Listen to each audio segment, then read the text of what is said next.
Assalamualaikum warahmatullahi wabarakatuh. Bismillah, alhamdulillah, wassalatu ala rasulillah, wala hawla wala quwwata illa billah. Amma ba'du.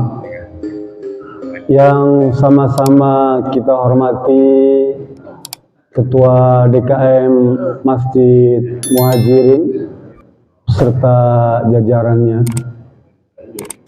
wabil khusus akhinal kiram guru kita Ustadz Haji Nunu Zakaria, dan yang juga istimewa Ketua RW 13 Pak Apip, ada ya? Ada ya? Sekarang ini apa kelihatan lebih muda Pak, ya betul ya. Ibu tanya dong, Pak Habib Pak Erwin sekarang kelihatan lebih muda di dalamnya. Iya, cerah. Tanya rasanya apa, lo bilang, oh saya rasanya olahraga. Oh mungkin pingpong. Bukan, voli dami.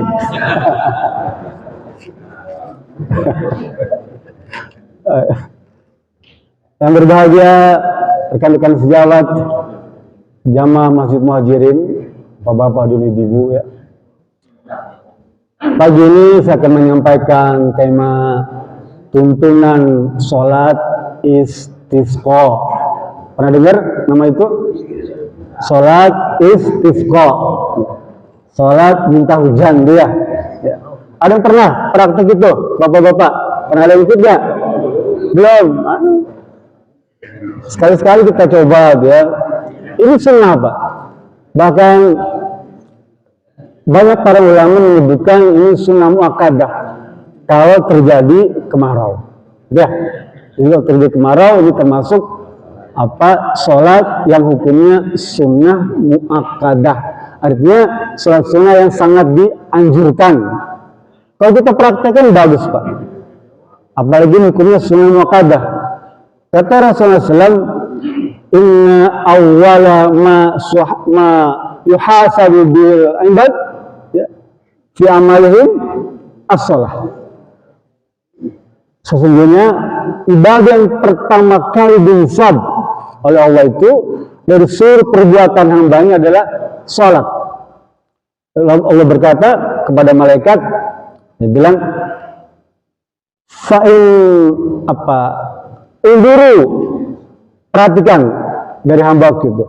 Apakah di antara mereka itu ada yang sholatnya sempurna atau ada yang kurang?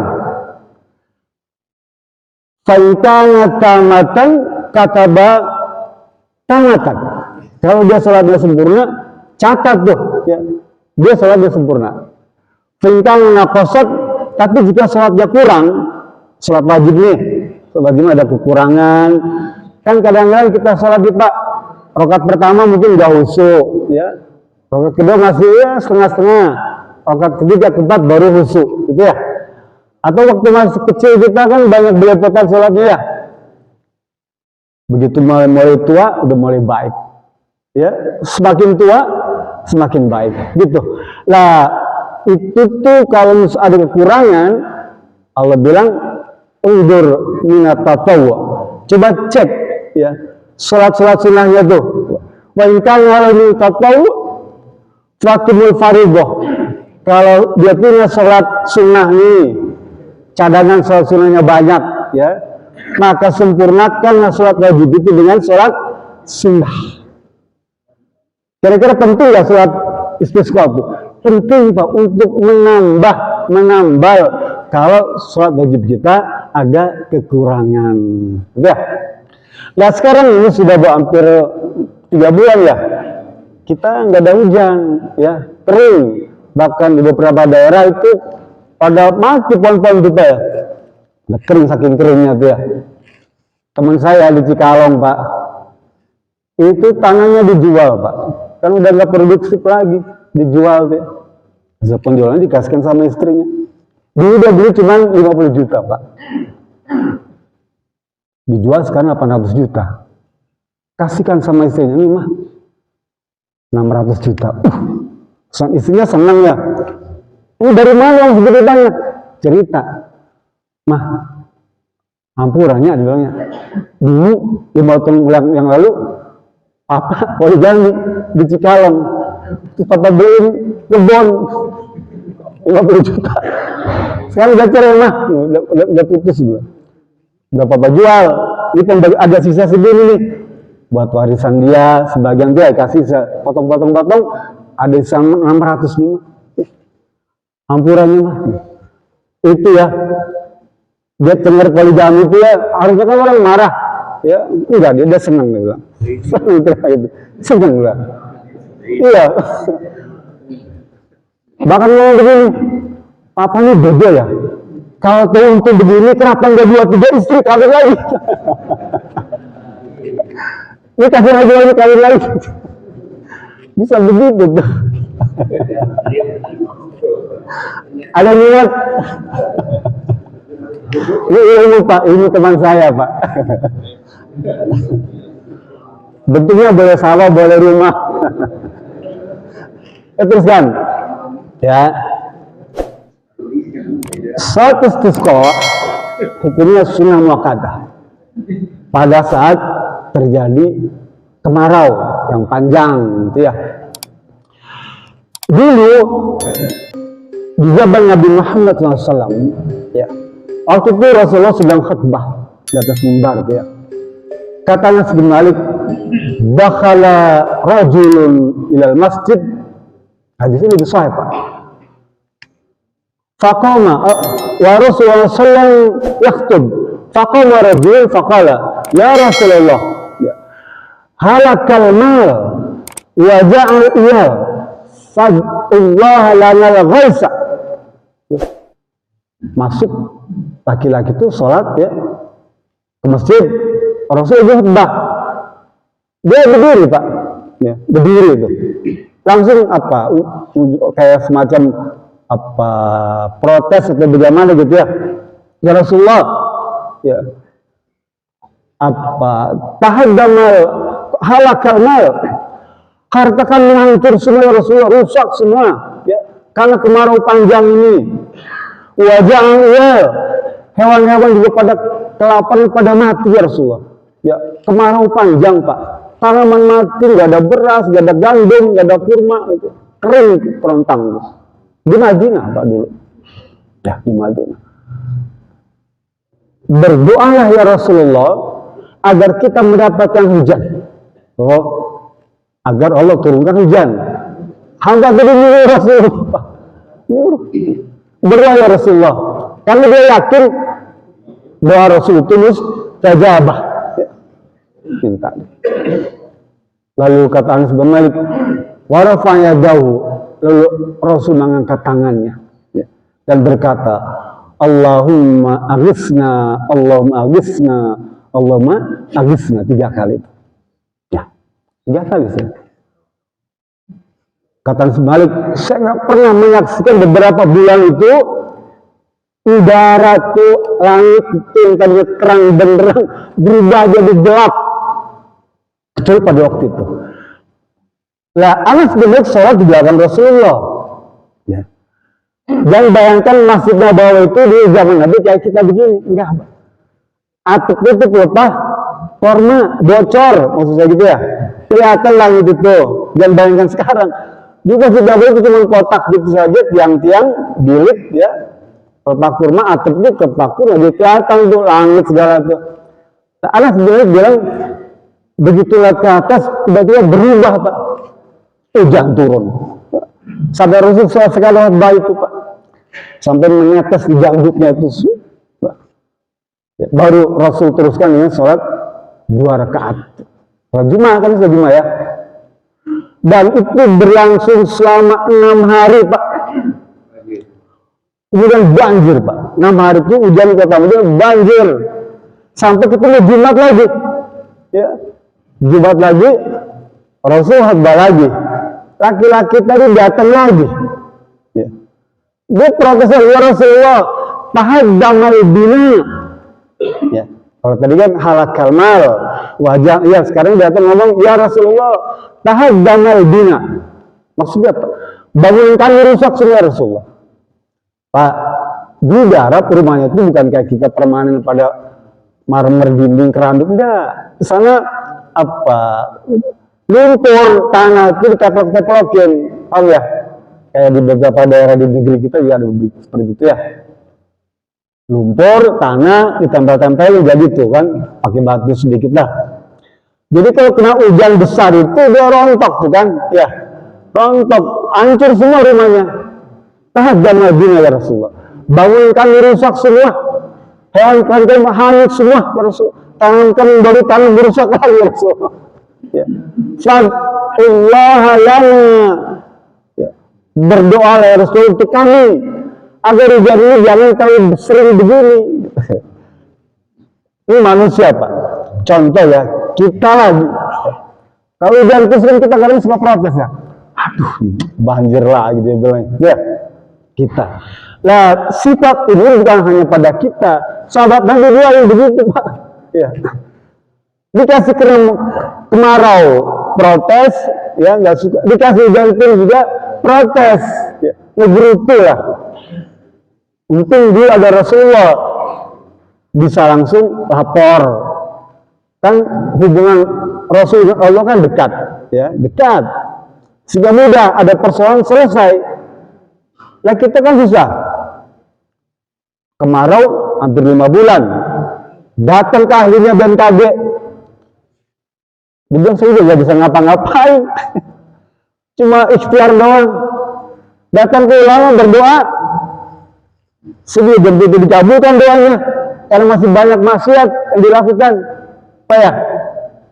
Padam, coba deh berdoa kepada Allah supaya kemarau berhenti. Saya kan mikir diri, waduh dosanya banyak sih. Dalam hadis itu Pak, ya orang-orang yang bisa menurunkan hujan itu dengan doa itu orang-orang yang soleh. Zaman Nabi Musa AS ya dikumpulkan surayat itu Pak, ya di lapangan karena kemarau setahun kumpulkan, ya. Lalu setelah kumpul Nabi Musa ngomong, siapa di antara kalian yang tidak berbuat dosa selama 3 kali? Ya. Banyak yang berbuat dosa juga lebih dari 3 kali mengasingkan diri, ya nggak boleh datang ke lapangan ini. Ya. Berdoa lagi nggak turun hujan. Ya. Ngomong lagi, siapa di antara kalian yang telah berbuat dosa selama 2 kali dalam hidupnya? Ya. Minggir, yang telah berbuat dosa minggir. Tinggal yang sekali kan berdoa lagi, nggak turun lagi hujan. Kalau gitu yang pernah berbuat dosa minggir semua. Habis Pak, para rahib pendeta itu semua minggir semua. Artinya apa? Rahib pendeta itu berbuat dosa, ya. Tinggal 1 orang Pak, 1 orang. Dia berdoa pada Allah Subhanahu Wa Taala dan betul Pak, hujan turun hujan di zaman Nabi Musa Pak. Setelah selesai beres dipanggil. Kenapa kamu bisa Allah kabulkan itu? Dia bilang, saya tidak pernah berbuat dosa selama hidup saya Pak. Kepada Nabi Musa itu. Hanya pernah sekali saja perbuatan dosa itu, tapi saya tidak tahu apakah itu dianggap dosa atau bukan. Apa dia bilang? Waktu saya berjalan, ya di jalan itu ada bayangan di balik rumah itu. Saya tidak tahu apakah orang itu sedang telanjang atau tidak. Ya, cuma itu saja. Ya. Nggak jelas itu. Lalu kemudian merasa tidak nyaman. Sampai rumah saya congkel mata saya Pak. Dicongkel matanya satu dengan tangan jari ini dan hadis ceritakan. Jari saya congkel mata saya karena gara-gara lihat wanita yang saya nggak yakin dia telanjang atau tidak. Dicongkel matanya. Ya. Sehingga sekarang mataku tinggal 1. Inilah saya tanya kepada Nabi Musa, apakah itu termasuk dosa? Bisa bilang tidak. Ya. Dan itu Allah kabulkan doanya sehingga Allah turunkan hujan. Bayangkan Pak, budak itu Pak, bebas dosa. Nanti Bapak baca surat Al-Hud, tadi kita bacakan ya, ayat 52. Tadi kita baca. Allah berfirman, wa ya qaumi istaghfiru rabbakum. Ya tadi itu ya kita baca itu. Kemudian wa yatubu ilaihi yursilis samaa'a 'alaikum midraran wa yazidkum quwwatan ala quwwatikum wa la tatawallaw mujrimin. Al-Hud yang tadi kita baca tuh. Allah berfirman, ya, wahai kaum, ini kaum Nabi Hud sebetulnya, ya. Wahai kaum Nabi Hud, ya. Istaghfiru rabbakum, mohon ampunlah kepada Allah Subhanahu wa taala, ya. Wa yatubu ilaih, dan bertobatlah kepada Allah, ya. Wa yursilis sama alaikum midrara, niscaya Allah akan turunkan hujan yang sangat lebat kepada kalian. Ayat ini Pak menjadi dasar kalau kita pengen doa istisqa itu dikabulkan. Istisqa itu dikata as-saqa, maknanya hujan Pak. Istisqa dimana minta hujan. Lah kata Allah, syarat untuk istisqa itu harus orang yang bebas dosa, ya. Paling tidak dia bertobat, istighfar, itu dulu. Sehingga para ulama mensyaratkan sebelum pelaksanaan sholat istisqa ini, maka dianjurkan untuk saum, ya. Misalnya RT kita mau sholat istisqa, Pak RW ngomong dulu tuh, nanti kita hari Minggu, ya, kita mau sholat istisqa. Bukan pada hari Jumat itu, diumumkan hari Minggu kita akan sholat istisqa. Oleh karena itu, menurut sunnahnya para ulama bahwa diusahakan agar saum dulu, istighfar, bertobat, sedekah, silaturahmi, baca Quran, berzikir, membersihkan dosa. Agar pada waktu berdoa itu Allah kabulkan hujan itu. Kalau Bapak perhatikan hampir 2 bulan, ya, saya perhatikan di setiap provinsi ada sholat istisqa, ya.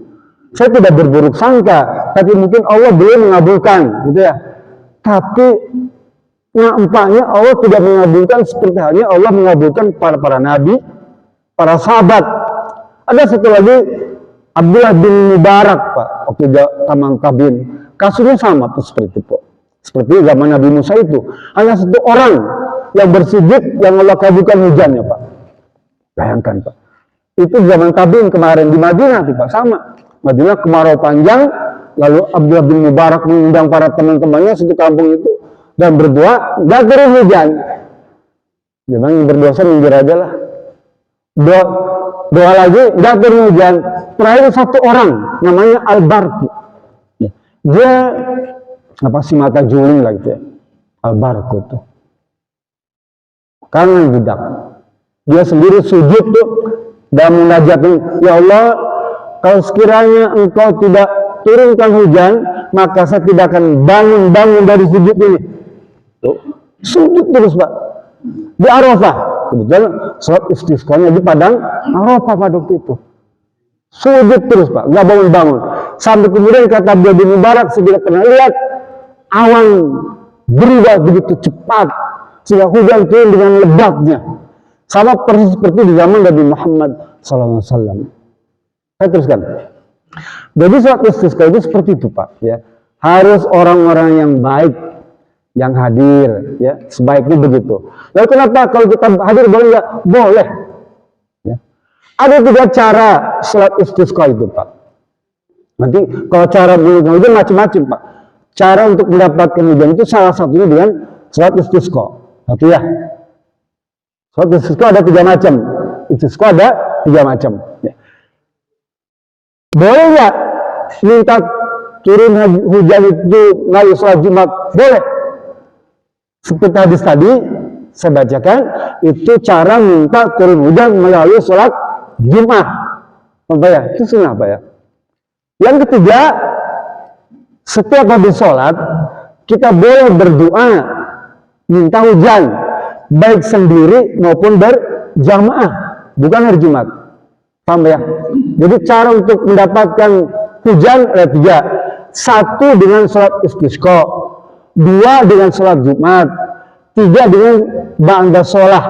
Kita baik sendiri maupun berjamaah boleh minta turun hujan. Contohnya apa? Kalau Bapak punya sawah 5 hektar, sawah 5 hektar kan kering Pak ya, rugi.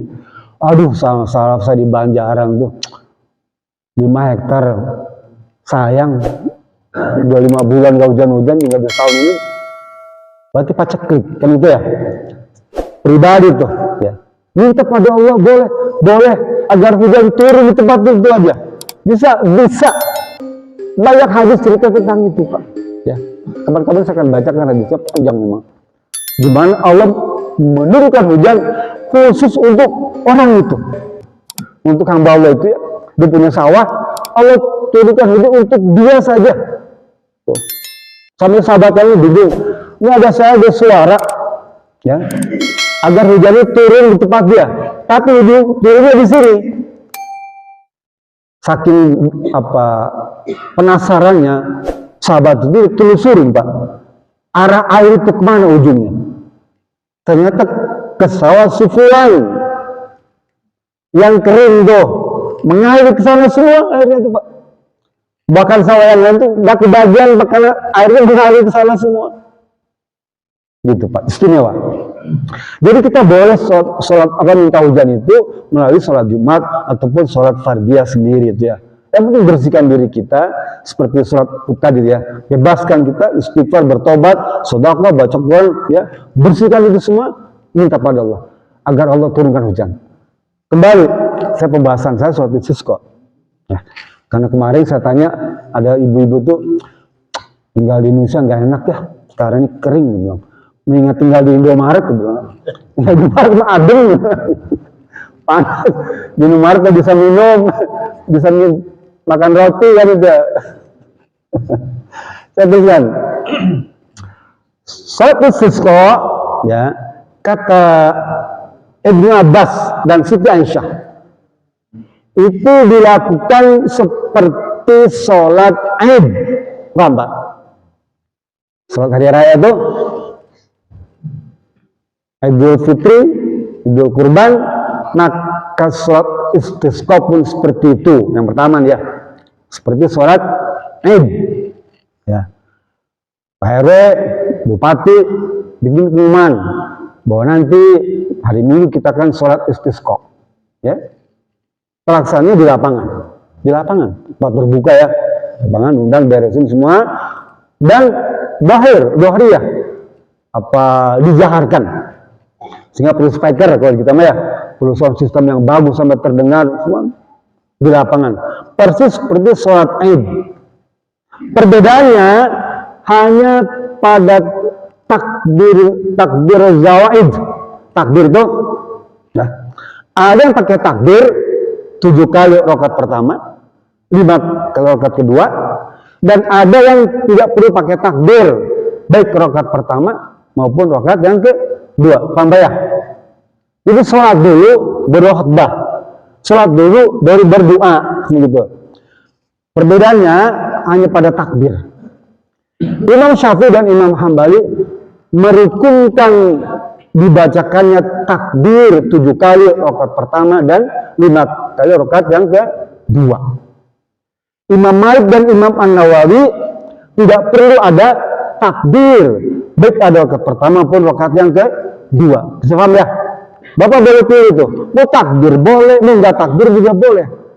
Masing-masing punya dasar. Iya, Islam itu begitu Pak. Ada banyak pilihan. Paham ya? Sama pada khutbah juga, khutbahnya 2 kali. Ya, khutbah pertama ada yang merukunkan baca istighfar 9 kali. Khutbah yang kedua istighfarnya 7 kali. Kalau sholat Id kan khutbah yang pertama itu takbir 9 kali dah. Bapak baca teks khutbah itu ya. Kalau ikut tuntunan sunnah teks khutbah ya, baik dibaca mau langsung, maka khutbah yang pertama itu harus baca takbir 9 kali. Yang kedua 7 kali takbir ya pada sholat Id. Idul Fitri itu udah ada. Tapi pada sholat istisqa takbir tadi diganti dengan istighfar. Paham ya? Takbir tadi diganti dengan istighfar 9 kali yang pertama, yang kedua 7 kali. Paham ya? Ini saya baca pelan-pelan nih. Jadi perbedaannya pada takbir zawaid yang 7 kali itu dan pada khutbah ditambah dengan istighfar. Paham ya? Pada khutbah yang kedua khatib disunahkan menghadap kiblat. Paham ya? Khutbah yang kedua atau akhir khutbah lah, kalau misalnya banyak satu kali boleh. Pada akhir khutbah itu khatib harus menghadap kiblat dan berdoa, mengangkat tangannya tinggi-tinggi sampai ketiaknya kelihatan tuh. Itu nggak boleh begini, dia harus angkat tinggi-tinggi. Paham ya? Khatib imamnya nih angkat tinggi-tinggi tangannya gini dan dia berdoa pada Allah Subhanahu Wa Taala. Doanya boleh seperti tadi saya bacakan atau menurut Siti Aisyah apa yang dibaca? Rasul membaca ini, Pak. Alhamdulillahi Rabbil Alamin Ar-Rahmanir Rahim Maliki Yaumiddin La ilaha illa anta La ilaha illallah yaf'alu ma yurid Allahumma antallah La ilaha illa anta ya antal waliyyu wa nahnu fuqara anzil alainal ghas ya. Kemudian waj'al ma anzalta lana ya saqiyan wa balaquwatan wa balagan ilahin. Itu yang dia baca Rasulullah SAW pada waktu mengangkat tangan tinggi-tinggi itu. Artinya apa? Kalau alhamdulillah kan segala puji bagi Allah subhanahu wa ta'ala tuh Bapak udah hafal ya sampai Malik Yaumiddin tuh. Selanjutnya tahlil la ilaha illallah ya yaf'alu ma yurid. Tidak ada selain Allah yang punya kehendak untuk melakukan sesuatu ya. Allahumma antallah, ya Allah engkau adalah Allah. Tidak ada Tuhan yang disembah kecuali engkau. Kemudian anzil alainal ghaisa, ya Allah aku mohon kepada engkau turunkanlah kepada kami hujan. Tuh. Dan jadikanlah hujan itu kekuatan bagi kami dan sebagai perbekalan. Artinya apa? Hujan yang diminta itu agar mendapatkan panen yang bagus, tanaman yang bagus, sehingga bisa dimanfaatkan, dimakan, ditukar jadi duit. Sebenarnya hujan itu kan minta duit. Di zaman Nabi Musa ada orang berdoa minta apa? Minta makanan. Minta makan manna dan salwa, minta diturunkan ikan. Allah kabulkan, Pak. Karena mereka janji mau beriman, tapi ternyata manusia nih, Pak. Diturunkan manna, salwa, makanan yang lezat-lezat itu, nggak juga beriman. Diturunkan ikan, hujan ikan, nggak juga beriman. Kayak kita pun begitu, ya. Ya Allah, moga-moga turunkan hujan. Saya janji kalau hujan turun, saya mau beriman, mau sholat. Iya. Waktu hujan turun, tapi begitu hujan turun, lupa lagi, Pak. Lupa lagi, tuh. Nah, saya teruskan.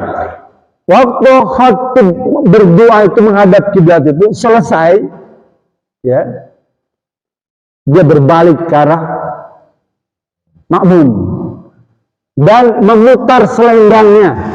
Paham? Ya, sedang saya ini ya.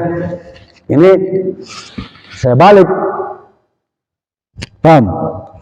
Gini, kalau misalnya tadi selendangnya di kanan, begitu menghadap, pindahkan ke kiri. Ini kenapa? Kalau tadinya di kiri, pindahkan ke kanan, gitu ya. Kalau tadinya di perut, taruh di sini, lagi duduk, pindahkan ke sini. Itu sunnah. Jadi tata caranya seperti itu, Pak. Kalau nggak ada itu, maka itu tidak sunnah. Oh, semua sendiri aja, enggak. Itu berarti bukan sholat istisqa. Kita cerita tentang sholat istisqa, bukan minta hujan. Mungkin di kampung kalau minta hujan apa? Tanam sapu sama cabai bawang, ya, paham ya? Di kampung saya juga ya. Kamu saya begitu, minta hujan, ambil sapu lidi, ujungnya tancepin cabai, bawang, jahe, palawija, taruh depan rumah, paham ya? Atau taruh pinggir sawah. Tapi ya karena apa? Harapan yang begitu besar kepada Allah Subhanahu Wa Taala, Allah kabulkan, paham ya? Allah kabulkan dia.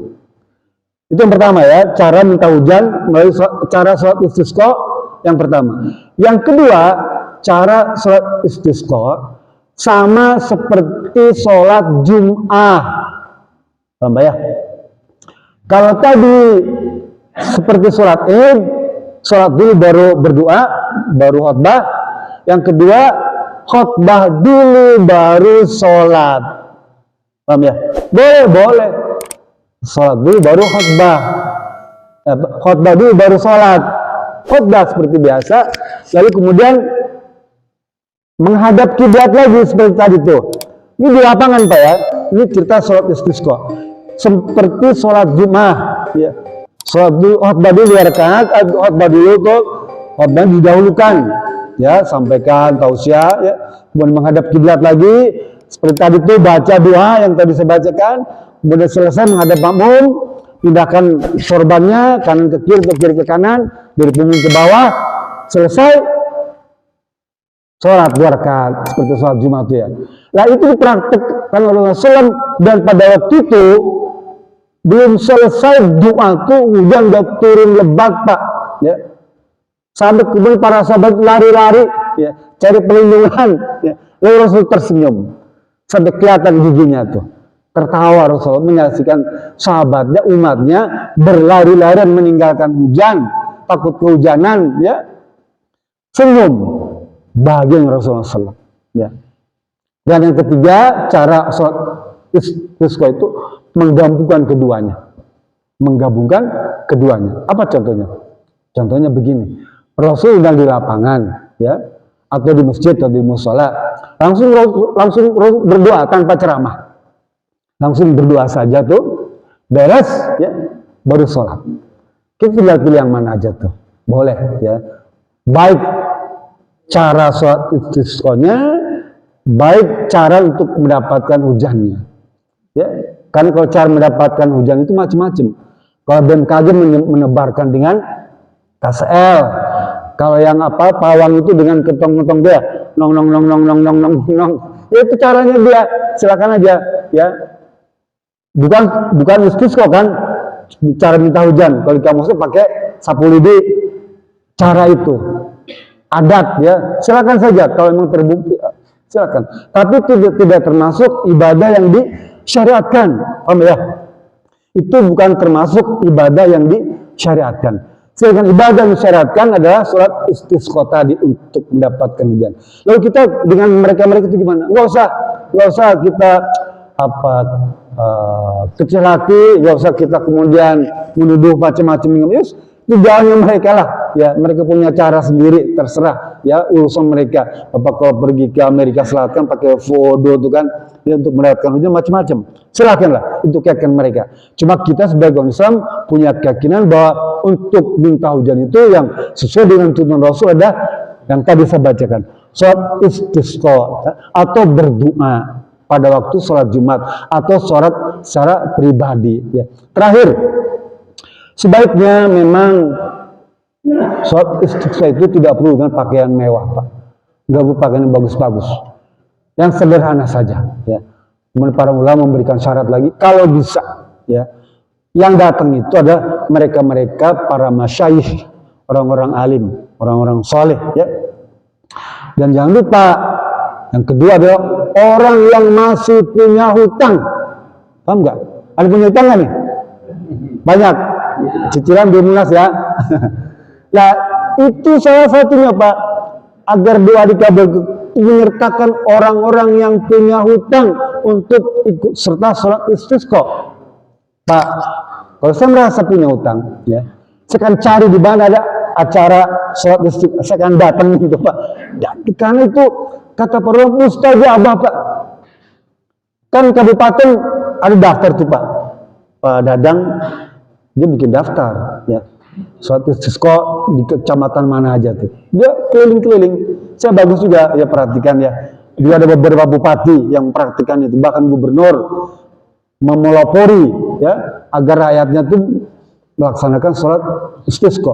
Lah kalau kita tahu jadwalnya, datang Pak ya, saran saya ini datang, itu momen terbaik untuk munajat kepada Allah ya, karena itu bersyaratkan agar makbul, maka diikut sertakan orang-orang yang punya utang ya.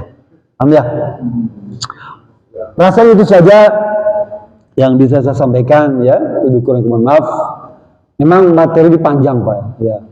Insya Allah kapan-kapan kita bisa teruskan lagi dengan bentuk yang lain tapi masih tema-tema sholat sunnah saja. Bila bisa. Assalamualaikum warahmatullahi wabarakatuh.